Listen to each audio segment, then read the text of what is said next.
نہ پڑ جائے، اگر اسے 20 منٹ دینی محفل میں بیٹھنا پڑ جائے، اگر اسے کہا جائے کہ تو 20 رکعت نماز نفل ادا کر، دنیاوی کاموں میں چست ہے، دینی کاموں میں، یہ غفلت کی پہلی علامت۔ پھر ذاتی معاملات پہ پیسہ خرچ کرنا ہو تو ڈھیر سارا ہے، کسی غریب کی مدد کرنی ہو تو۔ وہ ہمارے ایک دوست ہیں، وہ اکثر کہا کرتے ہیں، وہ کہتے ہیں آج کل کسی سے کہنا فلائی کام میں، دینی کام میں، کسی کی مدد میں کچھ 4 پیسے خرچ کرنے ہیں تو لوگ کہتے ہیں ہاتھ تنگ ہے۔ ہاں کوئی سستا پلاٹ ملتا ہو نا، اور اگر یہ سمجھ آ جائے کہ وہ مجبور ہے بیچارہ بیچنے والا، تو پھر کہتے ہیں میں 2-3 دوستوں کو پھاڑ لے سن۔ ذاتی کاموں میں جب بندہ چست ہو اور دینی کاموں میں سست ہو تو مطلب یہ ہے کہ بندہ غافل ہے، پہلی علامت غفلت کی۔ اور غفلت کی دوسری نشانی یہ ہے کہ انسان گناہ کے کاموں کو معمولی سمجھنے لگ جاتا ہے، یہ غافل بندے کی نشانی ہے، گناہ کو معمولی سمجھتا ہے، چھوٹا سمجھتا ہے۔ آج کل لوگ کہتے نہیں میں کو اکیلا کر رہا ہوں، ساری دنیا ہی کرتی ہے۔ اور جناب کیا ہو گیا، اگر یہ غلطی ہو گئی تو بندے سے ہو ہی جاتا ہے۔ گناہ کو معمولی سمجھنا، چھوٹا سمجھنا، اور کہنا پھر کیا ہو گیا ہے، انسان سے غلطی ہو جاتی ہے۔ آپ دیکھ لیں کہ سینکڑوں بیسیوں گناہوں کا بوجھ ہمارے سروں پہ ہوتا ہے، لیکن کوئی ہمارا دبدبہ ہے، کوئی ہماری گفتگو ہے، کوئی ہمارے جملوں میں خود پسندی ہے، کوئی ریاکاری ہے، کوئی تصنع ہے۔ یہ غافل بندے کی علامت ہے۔ نبی اکرم صلی اللہ تعالی علیہ وآلہ وسلم نے فرمایا مومن اپنے گناہوں کو پہاڑ کی طرح سمجھتا ہے، یہ بخاری میں حدیث ہے۔ مومن پہاڑ کی طرح جانتا ہے اور وہ ڈرتا ہے کہ کہیں وہ پہاڑ اس کے اوپر گر نہ جائے، یعنی کہیں مجھے میرے گناہ کی سزا نہ مل جائے۔ چھوٹے گناہ کو بھی پہاڑ جانتا ہے، یار مجھ سے غلطی ہو گئی، مجھے ٹھیک کر لینی چاہیے، مجھے معافی لے لینی چاہیے، مجھے توبہ کر لینی چاہیے۔ مومن اپنے اوپر گناہ کو پہاڑ کی جانب سمجھتا ہے۔ اور حضور علیہ الصلوۃ والسلام فرماتے ہیں کہ یہ جو فاسق اور فاجر ہوتا ہے نا، اللہ کا نافرمان، یہ گناہ کو مکھی کی طرح سمجھتا ہے، یہ سمجھتا ہے میں نے اشارہ کرنا ہے مکھی نے اڑ جانا ہے۔ مومن کی علامت یہ ہے کہ وہ پہاڑ جانتا ہے، اگر غلطی ہو جائے تو پہاڑ۔ امام اعظم ابو حنیفہ رحمۃ اللہ علیہ گزر رہے تھے تو بارش ہو گئی تھی اور کوفہ میں کیچڑ تھا، تو آپ نے جو جوتے پہنے ہوئے تھے ان جوتوں سے چلتے ہوئے نا آپ کے پاؤں سے کچھ مٹی اڑی، تو سامنے ایک یہودی تھا، اب اس زمانے میں دیواریں کچی ہوتی تھیں، اس کے دیوار پر جا کے وہ مٹی جو تھی وہ لگ گئی۔ اب امام صاحب بڑے پریشان ہوئے کہ میں نے اس کی دیوار کو آلودہ کر دیا۔ یہاں تو لوگ اپنی اینٹیں رکھتے رکھتے کئیوں کی دیواریں توڑ ہی دیتے ہیں، اور پھر وہ اس پر ماننے کو بھی تیار نہیں ہوتے، تسلیم کرنے کو بھی تیار نہیں ہوتے۔ وہ کہتے ہیں پھر کیا ہو گیا، اب ہمارا یہاں گھر ہے تو ہم نے ٹرالی منگوانی نہیں تھی، ہمارا حق بنتا تھا۔ امام صاحب کے پیروں سے ذرا کیچڑ اڑا، یہودی کی دیوار پہ لگا، اس کی کچی دیوار تھی۔ امام صاحب پریشان ہو گئے، سوچنے لگے کہ اگر میں دیوار سے یہ کیچڑ اتارتا نہیں تو یہ بھی زیادتی ہے، میں نے اس کی دیوار کو گدلا کر دیا، اور اگر میں اتارتا ہوں تو کچھ مٹی اس کی دیوار کی بھی اتر جائے گی، کچی دیوار ہے، یہ بھی زیادتی ہے۔ مومن گناہ کو پہاڑ کی طرح سمجھتا ہے کہ کہیں گر نہ جائے، اس کی بھی کہیں سزا نہ مل جائے۔ امام صاحب نے اس کے دروازے پہ دستک دی، وہ باہر آیا تو اتفاق سے وہ آپ کا مقروض بھی تھا، اس نے پیسے دینے تھے۔ باہر نکلتے ہی کہنے لگا اوہ آپ تو قرض لینے آ گئے، میرے پاس تو ابھی گنجائش نہیں ادا کرنے کی۔ تو امام صاحب کہنے لگے تو قرض چھوڑ، وہ میں نے معاف کیا، میرے سے ایک غلطی ہو گئی ہے۔ میں آ رہا تھا، لکڑی کے جوتے اس زمانے میں کھڑاؤں لوگوں نے پہنے ہوتے تھے، کہا وہ میرے پیروں سے ذرا کیچڑ اڑا ہے، تیری دیوار پہ لگ گیا ہے۔ اب میں بڑی دیر سے کھڑا سوچ رہا ہوں کہ اگر میں تیری دیوار صاف نہ کروں تو میں نے یہ میلی کر دی، گدلی کر دی، یہ بھی بات درست نہیں ہے، زیادتی، اور اگر میں اسے صاف کرتا ہوں کچی دیوار سے کچھ مٹی اتر جائے گی تو یہ بھی زیادتی ہے، اب تو بتا میں کیا کروں۔ تو بے موسمہ پھل تھا نا یہ، تو بے موسمہ پھل دیکھ کے بندہ حیران ہو جاتا ہے، جو باتیں روٹین میں نہ ہو رہی ہوں وہ ذرا انوکھی لگتی ہیں، بندہ حیران ہو گیا، غور سے امام صاحب کا چہرہ دیکھنے لگا، غور سے چہرہ دیکھنے لگا، اور پھر تھوڑی دیر سوچنے کے بعد کہنے لگا حضور پہلے میں نے دین اسلام کے بارے میں پڑھا اور سنا تھا، آج میں نے دین دیکھا ہے۔ پہلے میں نے سنا تھا کہ دین اسلام اس طرح کا ہے، آج میں نے دین ہم نہ پوری دنیا کے کافروں کو دین سنانا چاہتے ہیں، دکھانا نہیں چاہتے. ہم نیک نظر آنا چاہتے ہیں، نیک بننا نہیں چاہتے. ہم نیک نظر آنا چاہتے. نتیجہ کیا نکلتا ہے کہ کچھ عرصے کے بعد پتہ چل جاتا ہے بندہ کس لیول کا نیک ہے، کیا معیار ہے اس کی نیکیوں کا. کہنے لگا حضور پہلے میں نے دین سنا تھا، آج دیکھا ہے. آپ وہ مٹی کی دیوار پر جو کیچڑ لگ گیا ہے، دیوار کو بعد میں صاف کیجئے گا، پہلے کلمہ پڑھائیں تاکہ میرے اندر کا کفر صاف ہو جائے، مجھے مسلمان کر دیں. تو غافل آدمی جو ہوتا ہے نا، وہ پھر تیسری بات، جب بندہ بہت زیادہ غافل ہو جاتا ہے پھر اعلانیہ گناہ کرنے لگتا ہے. ایک گناہ پھر اس کا اظہار گناہ.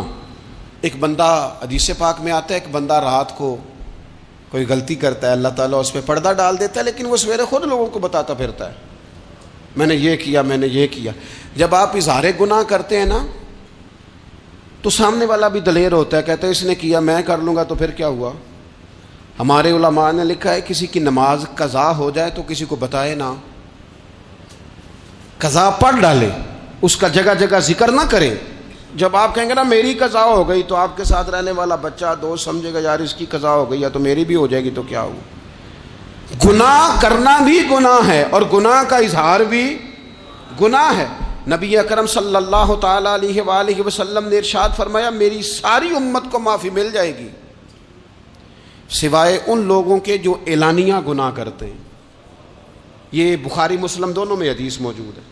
جو اعلانیہ گناہ، جنہوں نے خود ساری دنیا کو گواہ بنا لیا، میں نے یہ بھی جرم کیا، یہ بھی کیا، یہ بھی کیا، یہ بھی کیا، خود انہوں نے لوگوں کے، بہت بڑے غافل آدمی کی علامت ہے کہ گناہ کرے اور پھر اوپر سے اعلانیہ گناہ کرے، اتنا بڑا جرم کرے.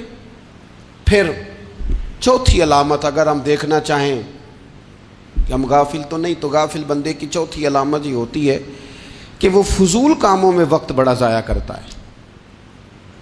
فضولیات میں ادھر بیٹھے ہیں ادھر بیٹھے ہیں، یہاں گپ شپ ہو رہی ہے، وہاں موبائل دیکھا جا رہا ہے، پھر کچھ ٹائم ملا ہے تو پھر کہیں دور دراز کسی ہوٹل پہ کھانا کھانے چلے گئے، پھر کچھ ٹائم ملا تو چلو نکلتے ہیں ذرا کوئی ہفتہ سیر کر آتے ہیں، یہاں گپ شپ ہے، فلاں کو ڈسکس کر لیتے ہیں، فلاں کے بارے میں بات کر لیتے ہیں، سیاسی تبصرے کر لیتے ہیں، یہ تھوڑی گفتگو ہو جاتی، چلے محلے داروں پہ تبصرہ شروع کرتے ہیں، کون روٹی زیادہ کھا رہا ہے اور کس کے پاس پیسے زیادہ آ گئے، چلو جا کے پتہ کرتے ہیں. حالانکہ یہ پتہ نہیں کرنا چاہیے تھا، پتہ تو اس کا کرنا چاہیے تھا جو بیچارہ کل سے بھوکا ہے. خبر تو اس کی رکھنی چاہیے تھی جس بیچارے کے گھر میں بچوں کے لیے پہننے کو کپڑے موجود نہیں ہیں. اس پر تبصرہ یہ کرتے ہیں کہ یہ محنت کیوں نہیں کرتے، اور اگر کسی پر اللہ عطا کر دے پھر حساب ضرور لگاتے ہیں کہ ذرا معلومات کرو یہ اتنی جلدی آگے کیسے نکل گئے. غافل بندے کی علامت ہے وقت کا ضائع کرنا اور فضول کاموں میں ضائع کرنا اور بلا وجہ ضائع، اور ایسے سوالات کرنا جن کی ضرورت ہی کوئی نہیں، بالکل ضرورت ہی نہیں، کوئی مطلب ہی نہیں، لیکن ہم لوگ وقت ضائع. یہ غفلت کی علامت. غفلت اللہ والوں کی علامت کیا تھی؟ ایک بات انہوں نے زندگی میں لے لی، سیکھ لی، پھر ساری زندگی اسی پہ گزار دی. ان کا ارادہ تھا نا کشکول سیدھا کیا. کچھ لوگ ساری زندگی لیکچر قبول لے لے کے سن کے پھر بھی سمجھنے کو تیار. یہ غافل دل کی علامت ہے. اس لیے نبی پاک صلی اللہ تعالی علیہ وسلم نے فرمایا دو نعمتیں ایسی ہیں جن میں اکثر لوگ غفلت میں ہیں، ایک صحت اور دوسری فراغت. لوگ بلا وجہ وقت ضائع کرتے ہیں. اللہ نے صحت دی ہے، کسی خیر کے کام میں لگائیں. اگر آپ کے پاس فارغ وقت ہے تو قرآن پاک کو یاد کریں، ترجمہ اور تفسیر سے پڑھیں، محبوب پاک علیہ السلام کی احادیث کو یاد کریں، اللہ والوں کی باتیں سنیں. وقت ملے تو عبادات میں لگائیں، نوافل میں لگائیں، تلاوت میں لگائیں، ذکر اذکار میں لگائیں، اور پھر اللہ مزید توفیق عطا کرے تو کسی کے بھلے میں وقت لگائیں. گلی سے کوئی کانٹا اٹھائیں، کوئی روڑا اٹھائیں، کوئی کسی کی مدد کریں. لیکن یہ غافل ہونے کی علامت ہے کہ اپنے وقت کو ضائع کرنا. اور پھر اسی طرح غفلت کی پانچویں علامت یہ ہے کہ اگر بندے کو دنیا سے پورا پیار ہو جائے، یعنی شب قدر میں بھی آ کے کہتا ہے یا اللہ کبھی پیسے دے دینا. شب برات والے دن بھی کہتا ہے کہ مالک اگر کبھی کوئی ایسا سبب لگ جائے نا. یعنی بیت اللہ شریف کے سامنے کھڑے ہو کے بھی اگر اس نے مال ہی مانگنا ہے, وہاں بھی اس نے یہی سوال کرنا ہے. حب دنیا اتنی غالب آ جائے تو یہ غافل ہونے کی علامت. دنیا ضرورت ہے, مقصد نہیں ہے. دنیا کی حاجت ہے, مقصد نہیں ہے. یہ مقصود نہیں. اور جب لوگ فقط دنیا کے مال کو, دولت کو, نبی پاک علیہ السلام نے فرمایا وہ لعنتی ہے جو درہم اور دینار کا بندہ بن گیا ہے, پیسوں کا بندہ بن گیا ہے. مل جائے تو خوش ہوتا ہے, نہ ملے تو تکلیف میں آ جاتا ہے. یہ غافل بندے کی علامت. مومن تو وہ ہوتا ہے کہ دولت رزق حلال ضرور کماتا ہے تاکہ کسی کے آگے ہاتھ نہ پھیلانا پڑے, کوشش ضرور کرتا ہے, پر دنیا کو جیب میں جگہ دیتا ہے, دل میں نہیں دیتا. اس کی جگہ جہاں ہے اسے وہاں رکھتا ہے, اسے دل میں جگہ. دل تو ایک ہے, اس میں رب رسول کو بسائیں گے یا کسی اور کو بسائیں گے. تو حب دنیا یہ غافل ہونے کی بہت بڑی علامت ہے. پھر اسی طرح جو بندہ رب کریم کو جانتا نہیں نا, وہ بھی غافل ہو جاتا ہے. ایک تو جو یہ نہیں نہ جانتا کہ رب کریم سزا دے گا, مجھے دیکھ رہا ہے, اسے نہ اونگ آتی ہے نہ نیند آتی ہے, جو اس کی معرفت نہیں رکھتا کہ میرا رب ہر وقت مجھے دیکھ رہا ہے, وہ بھی غافل ہو جاتا ہے. جسے پتہ ہونا کہ مجھے دیکھ رہا ہے وہ غافل نہیں ہوتا. اور جو یہ سمجھ لیتا ہے نا کہ شاید معاذ اللہ ثم, اس یقین کو پکا نہیں کرتا, وہ غافل ہو جاتا ہے. اور ایک جو یہ نہیں نہ جانتا کہ رب مہربان کتنا ہے, وہ بھی غافل ہو جاتا ہے. مجھے بتائیے سب سے زیادہ تو بندہ اس کے دروازے پہ جاتا ہے نا جو سب سے زیادہ مہربانی کرنے والا ہو. اس دروازے سے بندہ اٹھتا ہی نہیں. تو جس کو یہ یقین ہو جائے نا سب سے زیادہ کرم فرمانے والی ذات اللہ رسول کی ہے, وہ کبھی رب رسول سے غافل نہیں ہوتا. وہ کبھی اللہ رسول کا دروازہ چھوڑ کے نہیں جاتا. وہ کبھی کسی اور جگہ جا کے پناہ تلاش نہیں کرتا. جسے پتہ چل جائے نا وہ کریم کتنا ہے, مہربان کتنا ہے. ملا رومی رحمت اللہ علیہ فرماتے ہیں بہت بڑا مجرم تھا ایک بندہ, بہت بڑا گناہگار تھا, بت کو پوجتا تھا, تھک گیا, ساری رات بت کے سامنے کھڑا تھا, معاذ اللہ یا صنم یا صنم یا صنم کہتے, تھک گیا, نیند آ گئی, اونگ آ گئی.